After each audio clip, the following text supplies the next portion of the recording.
What was the most fucked up thing you saw in school? Happy Cake Day.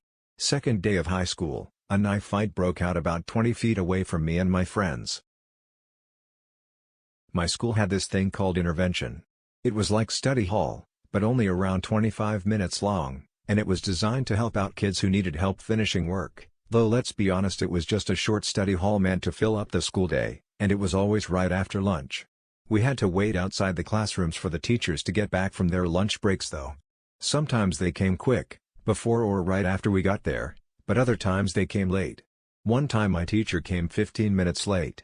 And they never came at the same time, so it was awkward, being alone in the hallway while everyone else was in class. It was 8th grade, and a rather bad day for teachers, they were all late.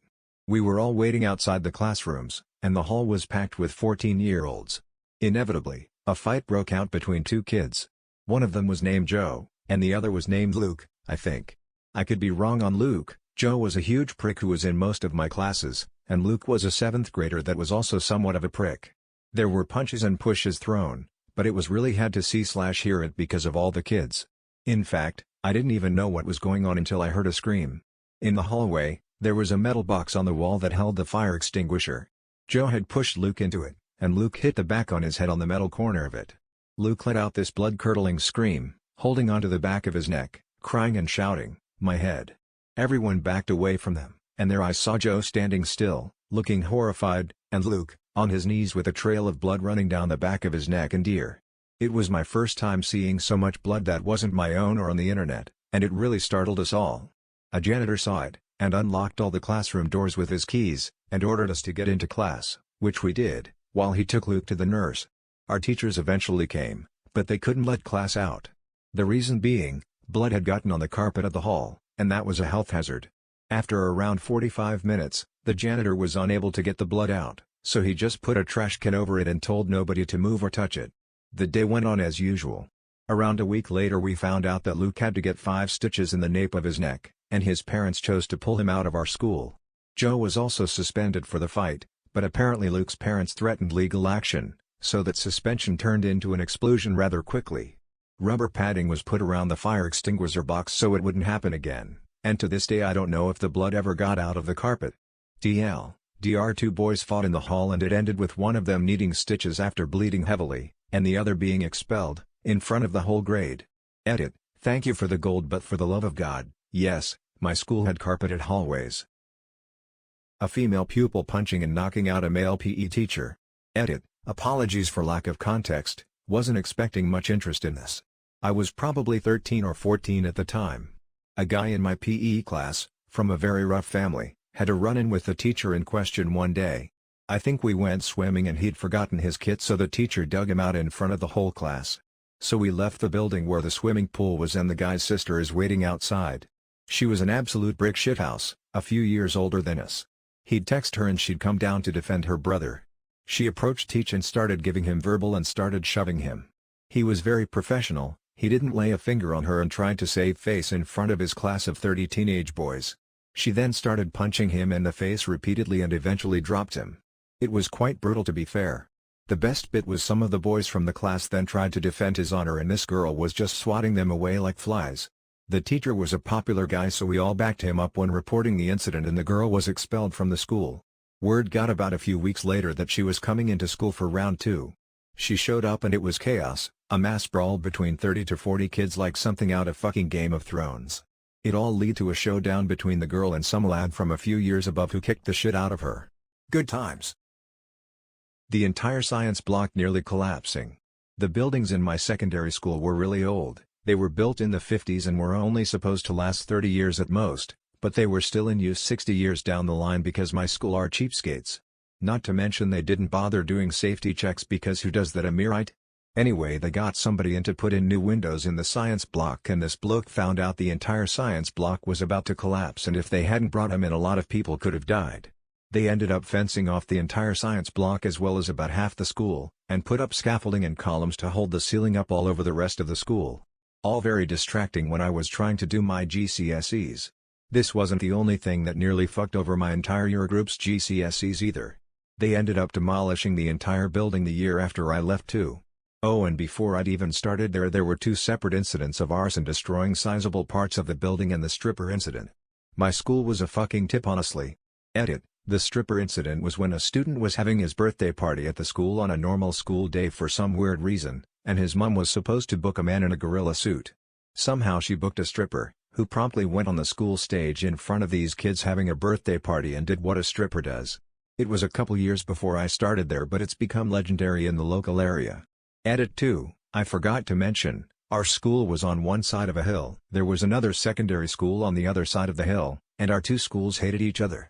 There were loads of really big fights, and the two schools' playing fields backed onto each other, and were only separated by a fence, and people used to chuck bricks at each other over this fence.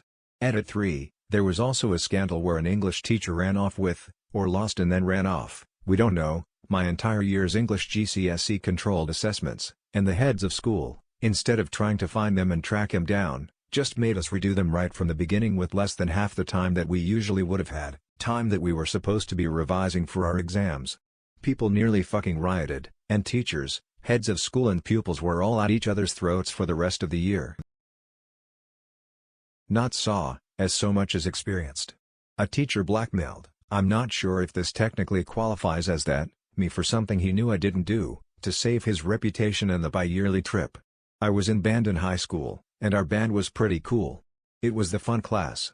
We were good and we had fun. Every 2 years there would be a big trip. One instance it was somewhere musical, Nashville, and 2 years later it was Walt Disney World, Florida.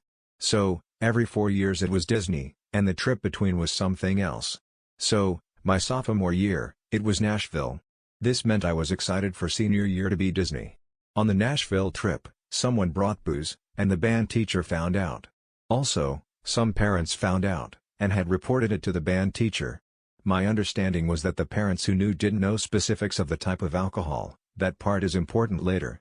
So, it became my junior year, I knew that the senior trip was not that far away now and was excited. Also note that I was the treasurer for the band, and people knew me as someone who was not the life of the party. I was not fun, put a lot of effort into my grades, and generally viewed as someone who was responsible and could be trusted, which is how I got treasurer of the band, and probably why the band teacher picked me as a target. So, by this time multiple parents had raised their concerns of an unknown person that brought booze on the last trip. They told the band teacher that they knew, and threatened to tell the school leadership, board, principal, superintendent, I'm not sure, if assurances couldn't be made that it wouldn't happen during the next year's trip to Disney. The band teacher decided to concoct a story, and paint me as the student with booze. One day he asked to see me in his office, and told me about the parents. He said that if it escalated, he would just tell them that it was me, and that it was actually just Listerine, mouthwash, that someone found that was mine, but since I'm such a responsible person, I brought it to literally use as mouthwash, and not as a vehicle for alcohol. With my extreme lack of confidence to stand up to what I thought was a fucked up plan, I said okay because at the end of the day, I really just wanted to go on this trip. I knew it was fucked up, but I had to keep my mouth shut, otherwise I was going to ruin the trip. If I talked, no one would believe me. This band teacher was, and bragged about it, a former track star ladies man. Mid-30s, would tell us sweet stories about his wife and kids. High school girls loved him, high school guys wanted to be like him. I was not popular. If I gabbed, I would ruin it. If his attempt to silence the parents blew up in his face, he would blame me. He's one of the reasons I will never go to a HS reunion. Edit, I'm almost 30 now, I've never told this story before. More like the most fucked up thing that happened in my school/life. 3 girls used to pick on my first girlfriend and first love. She was smart and funny and one of the best things about going to school. She didn't tell anyone she was being bullied and it went on for a very long time apparently. They burned her with cigarettes. Put gum in her hair. Demanded money. Tripped her and things I'm not going to post. Basic torture they found funny. She finally had had enough and wrote her parents about what she had endured. All of the nasty things these 3 high school girls had done to her. She named names and left her diary with more details on their bed. She then went to her parents' closet and pulled out a rifle and shot herself. She was 15 years old. She was loved by many of us. I came to school late. I had missed the assembly about her. I walked into my class to everyone in tears. Her desk had flowers on it. Her best friend told me while in tears. I don't remember much of the rest of that day at school. I took the bus home, I remember that. I ate in silence and went to my room without talking to my parents. I cried. I cried till I slept. I don't think I have cried as hard or long as that night since. The funeral was hard. The whole school was there and most of our town. Too many things going on for me to properly process. Her parents couldn't get any air, so I could barely offer my condolences. A few other friends within the next year killed themselves as well. One due to grief of losing our friend. I had lost too much. I kept in touch with several of my friends, but our circle was never the same. The 3 girls and their families left our school after being shunned by our community. I left that school shortly after. I begged my parents to let me change schools. I couldn't walk those halls anymore. Going made me physically ill. I couldn't find the light in those days. I spent many hours of my early teens leaning on her grave and telling her about my life. How it was going, what had happened. I used to ride my bike an hour each way. I've since made it a point to visit her anytime I've gone back. I've not been back for 15 years, but I could walk you there from any gate in the cemetery. 27 years have passed since I've seen her smile, but I can still see it. She never got to see the internet, mobile devices or texting. She would have loved Google. She loved being right and would scour the library for information on topics she loved. I needed to let that out. And with that I'm done with Reddit for the night. DL, Drive. Megan. You were too young to go and will always be missed. Teacher drunk drove and hit a student that had just barely made it through finals. She was wearing her graduation dress and all. She was pregnant, with his baby. Edit, I put this in a comment, but I'll add it here as it's a vital part of the story. The thing was, he wanted to cover it up by her death that she was pregnant with his baby, and deem it as an accident, and he was charged with DUI but not for the murder of this innocent girl. But literally everyone knew they were dating, and everyone knew she was knocked up. But as the evidence is gone, he'll never meet justice. Students have since terrorized him, as he put it. On his board in the school someone tagged pedophile and murderer and students started skipping his classes. He went to another school, but he was never held accountable for dating a student by the school. Gross. Another edit as people seem interested. This is Switzerland. I'm pretty disappointed in our law system anyway. Basically, a person that gets into a car to drive it while drunk is considered to be willing of taking the risk of murdering someone. We call it willful homicide. Usually obviously charged with a prison sentence. However, he was represented by a lawyer who happened to be married to another teacher at that school. They did everything in their might to cover it up. Students were not even permitted to testify against the school. Well, they were, but it was pointless as literally every word they said was deemed void due to lack of evidence. There was definitely corruption in the works, and, well, privilege.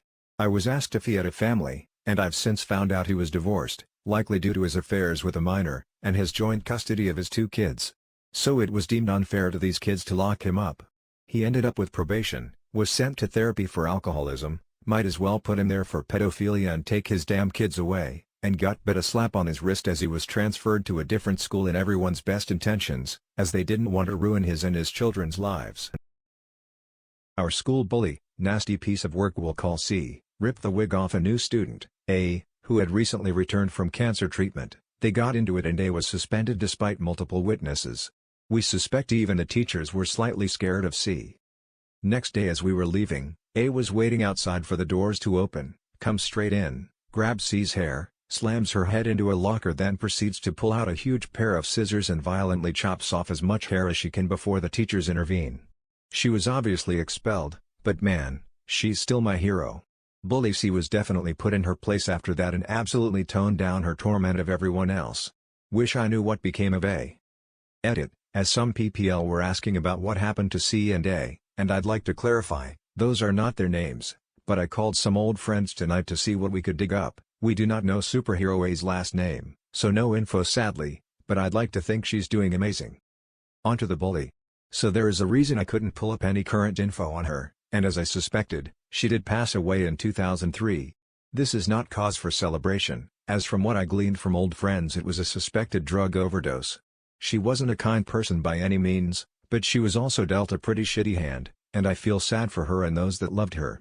Doesn't excuse her behavior, at aged 14 to 17, but I have no interest in bashing her.